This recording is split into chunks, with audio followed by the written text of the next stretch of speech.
What's up, YouTube? Hey, welcome back. I am Felicia T, and welcome to Felicia T TV. That is F-A, not F-E. I've missed you. It's been about 3 or 4 weeks since we've been together this way. I've been super busy, and this YouTube page is it's not a drop in the bucket. I mean, this takes a lot of work, and sometimes it can be a little bit much, especially when you have a full-time job and a house to run. So forgive me for taking so long. I've missed you. Have you missed me? While you're here, if you're visiting for the first time, why don't you go ahead and hit the subscribe button, and so you can be notified when a new video has uploaded. You can also select the little bell next to subscribed, and you'll get a notification every time I've dropped a new video. So I just thought it would be a good time to address people, I guess of all ages, but particularly to the 20 through 30-year-olds. At 40, you should have at least started the process of what I'm going to talk about. But I just think how much better it would be and how much more you can acquire if you would start in your 20s to 30s. I'm talking about solidifying your future financially, making sure that you have enough money saved to live the kind of life that you want to live when you get in upper age. I'm talking 50 and above. Asking yourself at 20 to 30, what is that gonna look like for you? Or are you starting the process of saving? Are you starting the process of solidifying your future financially? I realize in this era we're living in a chase the bag era, secure the bag. We want to make that paper and live our best lives. We want to travel to destinations afar, and we want to live life like the rich and famous, or like social media portrays some people to be living their lives. And there's nothing wrong with that. You work hard, you should play hard, you should be able to play hard, but you don't want to play hard if it's a sacrifice to your future well-being. You don't want to be in a position when you get to be 50, 51, 55 and on up, where you are still trying to make life decisions, life or death decisions, with a low income and unable to take care of yourself. Things like medication, where you're gonna live, if you should fall sick, just all those things that life has a tendency to show up as when you get to be older. That's what I want to talk about today. I know there are a lot of young people who have chosen a career in entrepreneurship. That just means that you have to be disciplined enough to save your money. You should be pinching away to take some of that money and save it. Not for a rainy day, but when your ass get old. If you are blessed enough to live until you are in your 50s, 60s, 70s and on up, that is a blessing, but you are going to need funds. You are going to need money. You are going to need savings. You are going to need investments. And that's just the God's honest truth. I know you out there securing the bag, but while you securing the bag, you gotta secure your future. Yes, you may be an entrepreneur, and I know that can be a really lucrative business sometime, whatever your business is, especially with marketing and the way it is in this time with social media, that you can spend so little money on your business and end up really creating a lucrative brand for yourself. That just means that you have to be super duper disciplined when it comes to putting some away. You have to be disciplined when it comes to saving for your future. So one of the tips that I wanted to give, and I think, let me see how many I have. 1, 2, 3, 4, 5. About 7 tips that I wanted to present to you today. The first thing that I would say, and that's most important to me, is your credit score. You should be trying to establish some credit. Now, that can be really tricky for someone in their 20s because from conversations that I've had with a couple of 20-year-olds, it looks like to them that the credit card life is like having free money. It's a way to establish yourself financially, and also what it looks like on paper is your worth financially. So establishing credit is always a good first step toward your financial independence or your financial security. By that I mean you might want to buy something with a credit card just to establish credit, and you want to pay it monthly. You want to pay it on time. You don't want to be late. You want to make sure that you are showing creditors that you can purchase an item and with a promise to pay them monthly a certain amount, and you do that through to completion. The better you look, the better your credit score is. Does that mean you go out and get 5 cards and purchase something on all 5 cards and pay them off every month? No. Don't do that. Don't do that. You may not be disciplined enough yet to do something like that. This is just the process of establishing credit. So now I want to talk about after you have established some credit with a credit card, and you can pretty much go and buy and you paid your stuff off on time. Now you just have the cards. You don't use them. In fact, for me, I took them out of my purse. And I didn't carry them with me. All right? Because I knew in the beginning when I started trying to work on my credit, which was in my 30s, I wasn't disciplined enough to have them and not use them. So if you find yourself in that predicament, take them out your purse. Take them out your wallet. Don't carry it. If you don't have the cash or debit card, which is available right now, real-time money, then don't buy it. You can't afford it. I hate to see people buy cars and then they have the temp tags on for, like, they just keep going to get temp tags, or they go and start getting those fake ones or whatever, and then you ask them, what's the matter, why you don't have your plates for your car yet?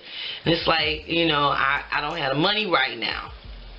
Then you can't afford that car, because that is a part of the car total taxes. And if you are unable to pay the taxes, then you cannot afford that car. Same with a house. When you go to the bank and they talk to you about buying the house and they calculate your check, and everything that you have to pay, and they tell you, you can get a house for $100,000. But you don't, even if you make $100,000, do you want to buy a house that's going to suck that all up? Don't you still need to eat? Maybe you have daycare. Maybe you have a car note. Maybe you have medical expenses. You cannot buy a house for the total amount they calculate you to be able to afford. And then I've always been under the belief, you can't tell me how much I can pay for a house, because I know everything else that I got on my plate. So yeah, you say I can buy a $100,000 house, but I'm going to settle for this 65. Or I'm going to settle for this, 65. I'm going to settle for that. From $100,000, that's a pretty good, I can do that. But I'm not going to let you talk me into consuming my entire annual salary on a house, when I know that I have other things on my plate that I need to have ready money for. So don't let anybody do that. No bank, no realtor. Don't let nobody talk you into something that you know you cannot afford. So that's my little second tip for you. You know, credit is a big deal, and true enough, it's the system, and we have to be a part of it. If you ever plan to buy a house, you're gonna need credit. If you ever plan to purchase a car and pay a note, you're gonna need some credit. Somebody is gonna have to give you a first pass at credit, and then once you get something rolling, you roll with that without detouring off into areas that can have you tied up financially. Another tip: join your company 401k plan. I had been working at Anheuser-Busch for 5 years out of the 16 years I was there. 5 years, the first 5 years, I was not in my 401k plan. And then one of my dear cousins, shout out to Reggie Williams, we were talking one time about finances and things like that, and he asked me if I was a part of my company 401k plan. I told him no. He said Monday, because this was on a weekend, this conversation was. He said on Monday you sign up. And on Monday I did, and they had a really good match up to 6%. And 16 years later, when we left the company because of the InBev buyout, it was really I was really happy that I did that. I was really happy that I did that, because I don't know how long I would have dragged my feet about joining the 401k plan, but believe me. And then if you leave a job, you roll it over. That's not an instant Christmas, you know, now that you go into another company and they pull this money out, or you take this money out of the company to move it where you're going, or put it in your bank. If you're not disciplined enough to have access to a certain amount of money, then don't do it. Let another... As soon as I said it, I could just hear some of the people that I know are scared of banks, scared of financial institutions and stuff like that. I ain't talking to y'all then. I'm not going to try to convince you. All I'm trying to say is you need somebody who's able to maximize your dollars for you.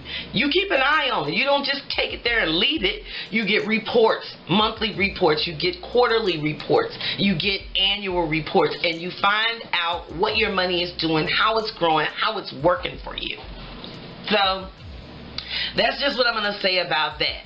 Join your company 401k plan. Believe me, I'm 53 now, and I can tell you that it is the smartest thing that any of us can ever do when it comes to our future. The next thing I wanted to tell you, social media. Please realize, and this is mostly for the young folks, because older folks already know, all that shit is not true. Everything that you see on Facebook, Instagram, Twitter, all of this living this fabulous life stuff, first of all, you don't know what they're doing in order to be in some of the places that you see. You don't know what they're doing, what they're forsaking, what responsibilities they have put on the back burner so that they can be seen in Vegas. Do you realize how many times you have to sometimes take a picture just to be able to get that fantastic picture that you're looking for? Over and over and over again. Even the Kardashians edit and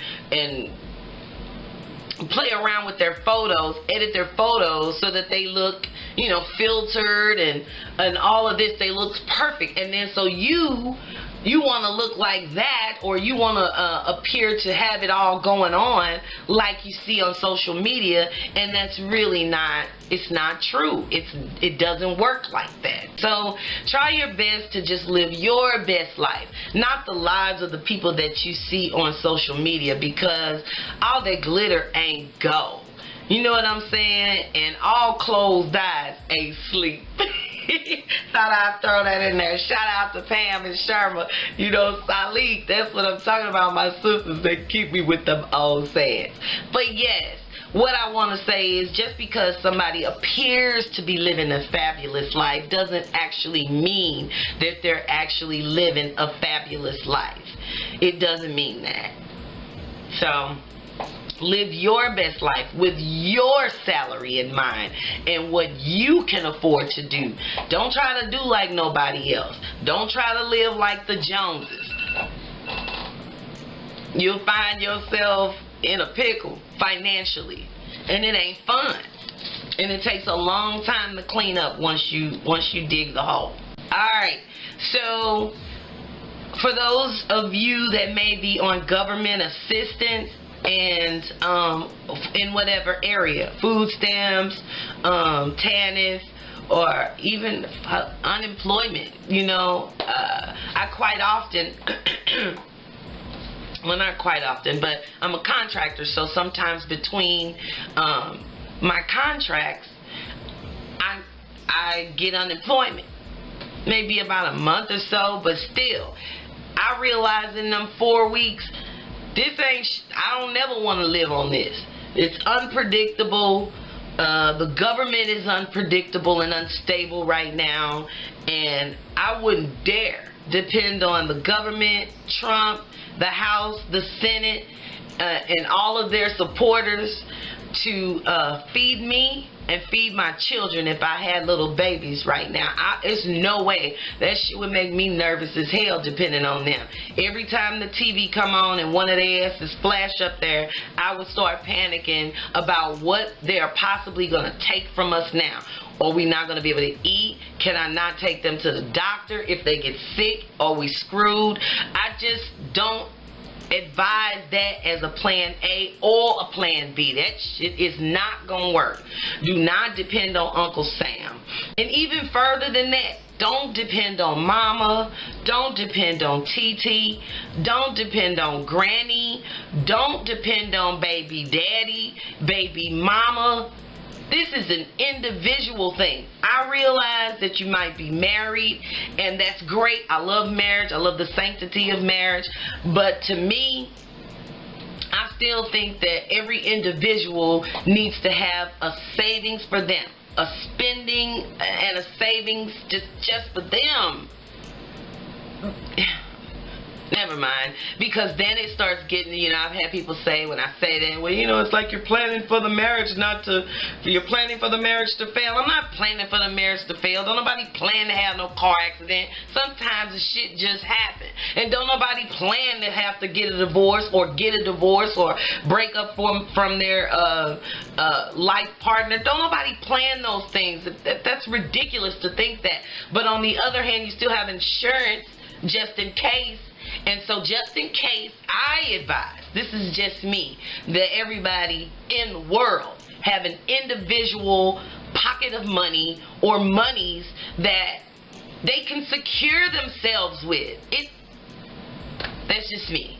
It works for them as well. It's not like you just putting money away for you and they don't have an opportunity to do the same. It's not like you're planning to leave each other, but life happens. I'm moving on from that. You have to be prepared for the unexpected. You have to be prepared. Okay, and then another important thing that people need to think about, you need to have life insurance. You need to have life insurance. You need to secure that when you're no longer on this earth and you've passed away, that your family can find your paperwork and bury you with money that you have allotted and put away just for that purpose. A policy that you have purchased for you and your children, if you can afford to have them buried, to have yourself buried. I mean, it's already a difficult enough time than to have to figure out where the money is going to come from, especially young people with kids, young kids right now. And Especially the way some of y'all living, you don't know whether you're going to be here today or tomorrow. I mean, by your own damn hands. But that's a whole nother video. And we've already done that one before. So, I mean, you have to make provisions for the lives that you have brought into this world. That's my advice to you today. To clean your credit up. Or build yourself some credit. Find yourself a career job. And start saving. Join their 401k plan. And if you're an entrepreneur, seek the help of investment financial companies that make investments on your behalf and open up stocks and bonds, money mutual funds, and IRAs and things of that sort. You want to secure your future. Believe me, I know it don't look like it right now. While your body is tight and you're young, 22, 23, you got long hair going down, you just spent $150 on that bag of hair. I get it. I really, really do. At the same time, one day your ass gonna be old. Now, if you'd asked me at 21 if I was gonna be old, I would say, yeah, of course I'm gonna be old. But I wasn't acting like it. I wasn't planning like it. And I certainly wasn't saving like that. If we're blessed enough to get older, we are gonna need funds. And save according to how you figure you're gonna want to live. Are you gonna want to travel a lot, once a year, twice a year? Make provisions for that now. Save now, because that, whatever you've saved on top of your Social Security or whatever pensions you have, you can live a rather comfortable life in your older age. If anything I can impress upon you tonight, that would be it. Solidify your future. Make sure you are putting away something for you. Something for you toward retirement. When you don't have to work anymore. You have something coming from Uncle Sam. And you done made a little nest egg for yourself. That's my little soapbox for tonight. And that's what I want y'all to know. As a parent, believe me, it just weighs on my heart all the time that I see it too. People's parents perish. And then all of a sudden their children are just here struggling. If my children are prepared for something like that in the event of my demise, I want them to be okay financially. I want them to be okay mentally, physically, obviously. But when all of that's all good and they able-bodied, I want them to be able to take care of themselves. That's every parent's wish. We just want y'all to be able to take care of yourself. That's my little video for the week. Sorry I was fussy. It's really not fussing. And I tell my own kids this sometimes. I'm not fussing. This is just how passionate I feel. I just want to see all y'all win. And I know it takes more than securing a bag. But you're young right now, so you don't even realize. And you're going to get to be 50, you're going to be like, damn, so much money passed through my hands. And I don't have none of that stuff now. All that stuff is gone.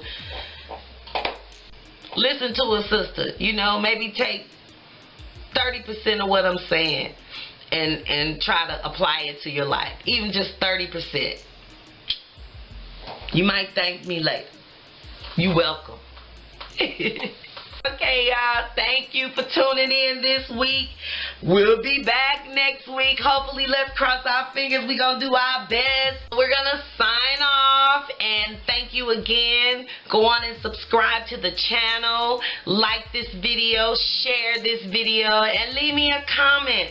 Is there anybody out there that's experiencing this right now? They want to be able to save more. They're looking for more ways to be able to save and really, really invest in themselves and for their future.